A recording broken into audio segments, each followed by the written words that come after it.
Because when she wanted to claim you and you could have claimed her, you didn't want her. You had her in the rotation. Stop being so cool, man. Listen. Hey, I'm not gonna hold y'all. I legitly thought that this TikTok was a joke. I thought that this TikTok was a this podcast was satire. Unfortunately, I thought it was satire because of his hair. Hold on. Because y'all are not about to have these conversations without me weighing in with my 2 cents. Welcome back to Hold On with Aaron, where we unpack, react, and talk about all the crazy stuff that's going on with the internet today, from relationships, spirituality, TikToks, and viral moments. Today, we're going to do a couple TikToks that I found very interesting, just a couple, so stick with me and let's react and unpack. Most men think that they're going to be a picture. And remember, men will put a paper bag over your head and still be aroused. Most men think that they're going to be a picture of health forever. You better sit your cool old self down somewhere and find you somebody. Cool, man. That's what ICU is filled with. Cool old black men with nobody claiming them. Because when she wanted to claim you and you could have claimed her, you didn't want her. You had her in the rotation. Stop being so cool, man. Listen.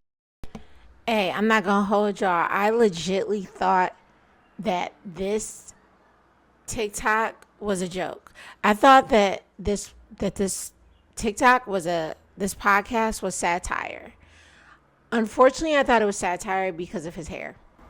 Lord, please forgive me. I'm not judging. I thought it was satire because he got that slick comb over, and I was like, okay, okay. So that's what happened. I guess this was not satire, so I apologize, Pastor. You ain't that handsome, sir. See, these women, and when they do compliment, you think it's the truth all the time. Sir, it's not. Right. You look bad in your drawers, too. And you got the nerve to judge. You a BBN. You a bad built nigga. I've said it. Yeah, you a BBN, sir. You should be kissing that woman's feet that she will have you. Right. And you got the nerve to complain, sir. Get him, Pastor. And watch how many likes this one get for him when I talk about a man. So when I talk about you linebackers, then they be getting all sensitive. It's giving. That's somebody said it's giving. Give these. Oh, Pastor. I'm sick of that. You can't say that. I'm gonna say that. They always in no comment. It's giving. It's giving these. What is these? Nuts. Oh. 2015 to 2020, 2020 to 2025, two separate timelines. This one, whole lot longer than this one. And you all know I'm right. I'm going to say this, and I can only speak this lightly. I can't say what I really want to say because I want to keep this account. But I say all this to say, see, they don't want me to say it. Like I was trying to say, time speeds up, slows down. Speeds up, slows down. Speeds up, slows down. But why? From where? From who? How? What? When? Where? Why? Why should you care? Your timeline is whatever you want it to be.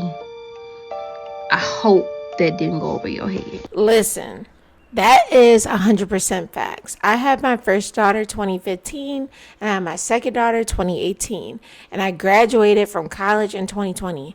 And within that time, it felt like the struggle was so long.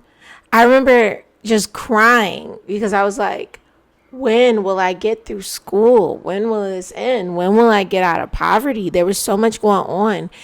As soon as 2020 hit, it was like a switch. I graduated from college. I met all the right people. I got all the right jobs. I became a film producer. I became a wedding videographer. And it was like I was instantly immersed into my career path right away. And life as I knew it changed so much within that time. I've done so much. I produced over 12 films in a series called Let Me Be. I traveled. I've done so much. I've moved. Within those 5 years alone, I think I moved to 3, 4. This might be my fourth place. And yeah. I was living in a place starting 2020 when I graduated. And then I moved from there. And then I moved from there. So technically, this is my fourth place. I didn't move 4 times in that time period, but you get what I'm saying. So much changed, and I was able to get out of poverty. It was amazing. But 2020 to 2025 was like a blink of an eye, and I just pray that 2026 moves a little bit slower, but at the rate it's going, it's already May, and it's crazy. Like, I feel like it was just January. I don't know if anyone else feels that way. Drop a comment if you feel that way. Y'all know what I find really weird? Every time I tell somebody, like, oh, I like this person, that person, and the person got a little bit of money or fame or, like, status or something, they be like, oh, well, girl, you know he only looking for one kind of girl. Like, he only date one kind of girl. Like, he ain't looking for no dark skin. Be like, bitch, fuck, I look good, ho. You got me fucked up. Like, I don't give a fuck if I was purple, bitch, blue, yellow, green. I'm bad as fuck. So that doesn't matter. Like, that doesn't matter. Like, and I hate that y'all internalize that. And I hate that it's probably a darker skinned girl who isn't as secure in herself as me or confident as me. And she gonna internalize that and be like, oh, I don't have no chance. Like, don't live in people's fears. You got every chance that white skinned bitch got. Fuck, you bad, you got your shit going on, you a boss bitch, and can't nobody tell you nothing. Black or purple or green or pink, it don't matter. Fuck. Listen, I had to add that in there because that is a bad man pajama. That's a bad man pajama. When I first seen this video, I literally, when she did that reaction, that was my first reaction because I'm like, this girl is bad. Let me tell you something. I'm a tail-end millennial. I was born in 96. When I was growing up, colorism was a huge thing. Like, it was a huge thing on the lowest of keys. Like, I used to get bullied because females would tell me, like, oh, you light skin, you think you better than me. And what's wild about that is I never, ever, ever had that. I never had that idea because majority of the women in my life that I looked up to who were role models to me were dark skinned. I never had that idea of, oh, well, I'm light skinned because I'm better. Because literally 75%, 85% of the women in my family are brown skin, dark skin. I love me a brown skin, dark skin woman. I love it. I love a dark skin woman with confidence. So, not trying to like make myself a victim. I met a lot of light skinned girls who thought they was just that girl simply because they were light skinned and didn't have shit else going on for them. Wrong. And what's crazy is now you don't really see it as much in the women because I just don't hang around low vibrational people. But I genuinely, from the internet to the women that I see in person, the women I meet in person, they are so confident. Like black women in general, we're so confident and we're like reunited. Like we're like on a plane where it's like, as far as I see, I don't see colorism as far as women in today's age. Now, the black men, they got some work to do. I've met a lot of black men who be like, oh, well, I only date this type of woman or I only date that type of woman. And these are not men that I personally date. Because the guys that I date, that turns me off. Okay, I'm gonna be quite frank. It turns me off when a guy says, oh, I don't date a dark-skinned woman. I don't date light-skinned women because X, Y, and Z. You're about to put a stereotype on a whole race of people. Is weird. And then to make insult to injury, especially if it's a black man, a dark-skinned man, saying he don't date dark-skinned women. Sir, do you not like your mother? Just say that. And then go to therapy and go to counseling and figure out why you internalize whatever your mom did to you and chalk that up to not liking beautiful brown-skinned women. That is very unfortunate. And remember, men will put a paper bag over your head and still be aroused. So does their validation even matter? Where do you like to be kissed? In front of the ATM. What do you do if he's abusive but a provider? Girl, get you some weapons. Learn how to fight. How do you feel about an always angry man, but he pays bills? I don't hear no anger. All I hear is bills paid. Okay. And these Dusties think they are God's gift to women when they are not even a gift to their mothers. You said he's always sending you selfies and texting you. How often should you be texting him back? Whenever you find something that you like online, text him the link for it. How to respond when he said he didn't get paid yet? Go to the other one and get his money. You said, well, how to put the fear of God in a man? Tell him you're pregnant. How can you find a loyal man? Lock him up in the basement and find him every time you need him. I would never cry over a man unless they died, didn't leave me no money. That's They say you're just using me for my money. Well, you want me to go use somebody else for their money? Yeah, I got a long line of people waiting on me to use them for their money. Listen, Share 7 is that girl. Share 7 is that girl. When I was going through a breakup from a extremely long situationship that shouldn't have even lasted that long, I stumbled across Share 7, and she changed my whole perspective on self-love and really setting a standard for what you want in a man. And a lot of people judge Share 7 because she married for money. And she's admitted that a lot of times, rest in peace to her husband, James, but she's admitted that she married for money and she wanted security and she wanted to be able to be pampered and live a life of luxury. And that's what she got. I can appreciate that she basically provides steps for women to understand, well, what do you want? What do you want?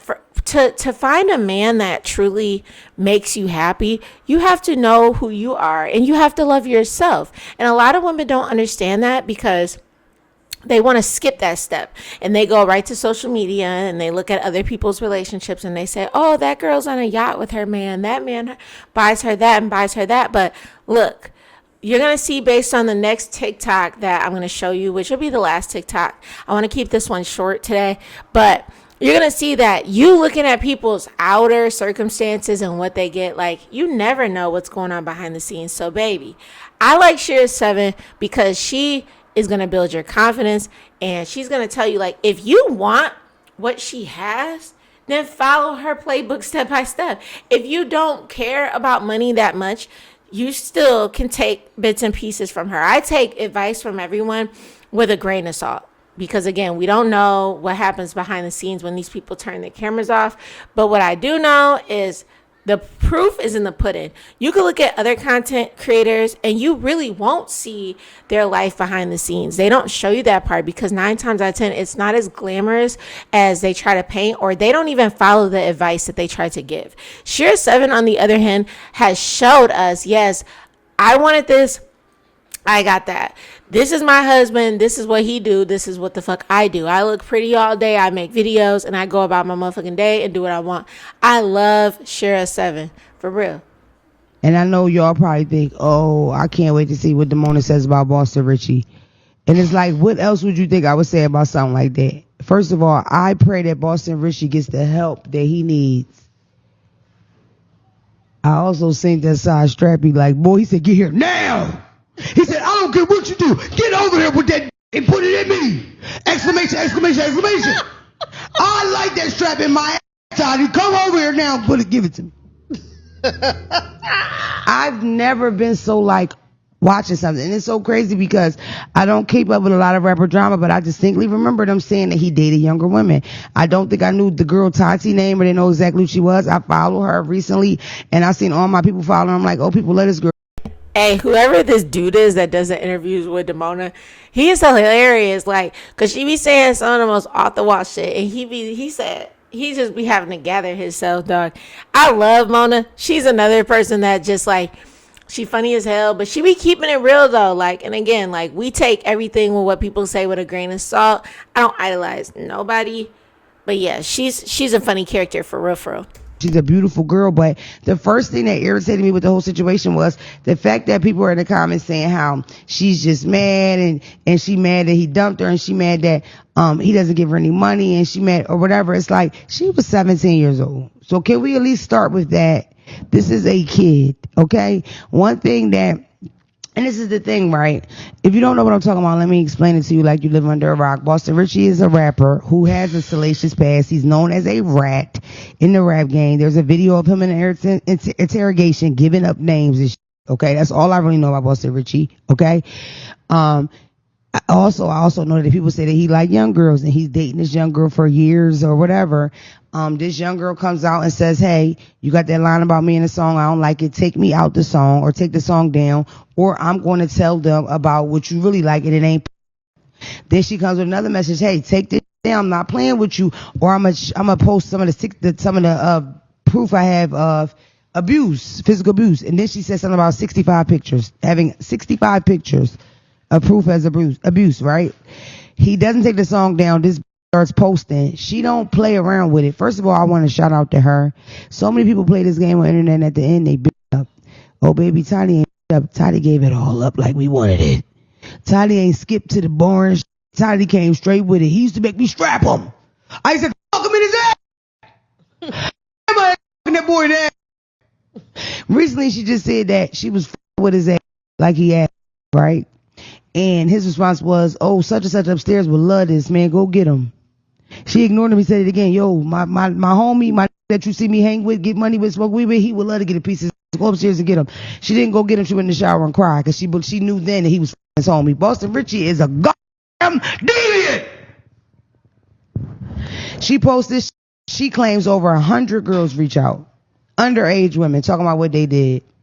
She started dating him around that age that people didn't know. She moved out of her people's house into a rich rapper. Could you imagine your pretty, gorgeous teenage daughter rebelling, leaving with a rich rapper and nothing you could do about it?